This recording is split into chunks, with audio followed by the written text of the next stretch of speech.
What's up, you guys? Sasha Boss here, and today I'm doing a special review for you guys today. This is my Ghostbusters Afterlife review, and right now I'm gonna talk to you guys about why did I like this movie and how do I feel about this movie. Well, you guys will find out right now. I know this is a spoiler-free review. Okay. So you may be wondering, what is Ghostbusters Afterlife? Well, if you don't know this about me, I'm an absolute die-hard fan of all things 80s. And this movie felt like an 80s movie, but meant for the 2000s. Ghostbusters Afterlife is the sequel to Ghostbusters 2 and the original Ghostbusters movie. And there's also this frowned upon sequel, not reboot, to the Ghostbusters, which is an all-female cast that people kind of shy away from. Okay, that's what you need to know about the Ghostbusters movies. So what is the plot of this movie? Well, this movie takes place many, many years later after the events of Ghostbusters 2.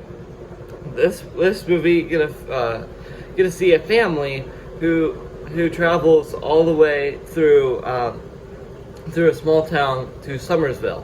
And Summersville is a small town in Oklahoma, and so it has Trevor and Phoebe and their mom have to go there after they get evicted from their apartment. Okay, so also there's a lot of really cool supernatural things that actually happen through the course of this movie. And that's the whole plot of this movie. Okay, so how do I feel about this movie? Well, the movie really starts off very, very slow. And it's almost like you're sipping on a very hard candy. It takes a while to adjust to the likeness of the movie, and it builds up. It builds up from the slowness. It actually has a lot of really good classic acknowledgments to this film. There's so much I like about what they did with this movie that I can't really get to too much spoiler territory as a spoiler-free review. In this movie, you guys actually get to see all the classics from the original Ghostbusters movies, and you actually get to see a really cool cast of young kids becoming the next Ghostbusters. And I don't know if that's really a spoiler. I don't think it's a spoiler, but it's just a really cool way to see how the connections of the original Ghostbusters movie to the new one. And you get to really feel for some of the new characters like Podcast and Phoebe, which make this really cool dynamic kind of duo there. And they're just amazing characters. I really want to know what's next for them. And also Finn Wolfhard's character, Trevor, he was really good. I always enjoy what Finn Wolfhard always has up his sleeve. He always does a good job no matter what movie he's involved in. And I don't know, I like him a lot. His story arc is kind of relatable to what I'm going through in life, because he's a new teenager and he's trying to get a job and just trying to fit in over the summer there. He just kind of, it's almost like the side character. He kind of wants to fit in but doesn't want to fit in.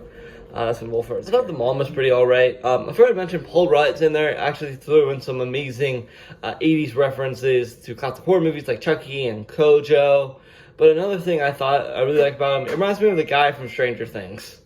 And this movie does feel a lot like Stranger Things. And I can't tell you enough why this feels like Stranger Things, but it does. Okay, so those are some of the things I did like about the movie. Some of the things I didn't like about the movie is the slow pacing and some of the character adjustments, like pushing these characters here and there. And I thought Finn Wolfhard would be more involved in this movie, but then he's sort of involved towards the ending. But it's kind of vice versa. There's a lot of things I liked about the characters. I wish there's a little bit more time for growth for some of the characters. But I know they did. They did a really good job with this. And if you're a big 80s fan, I highly recommend it. And the only thing I didn't really like is the overall guessing of all these like paranormal creatures and why they're coming back. It's not really explained. Well, it sort of is, but I don't know. I'm kind of lost in translation there. But other than that, this movie was a spectacular adventure, and I highly recommend you guys check out Ghostbusters Afterlife. And I give it, honestly, a sub rating of a 10 out of 10, and it's not so bad. It's a really good movie. I highly recommend it if you love all things 80s, if you want to show this with your families. I highly recommend it. Other than that, it's been Sasha Boss, and I'm out of here. Peace.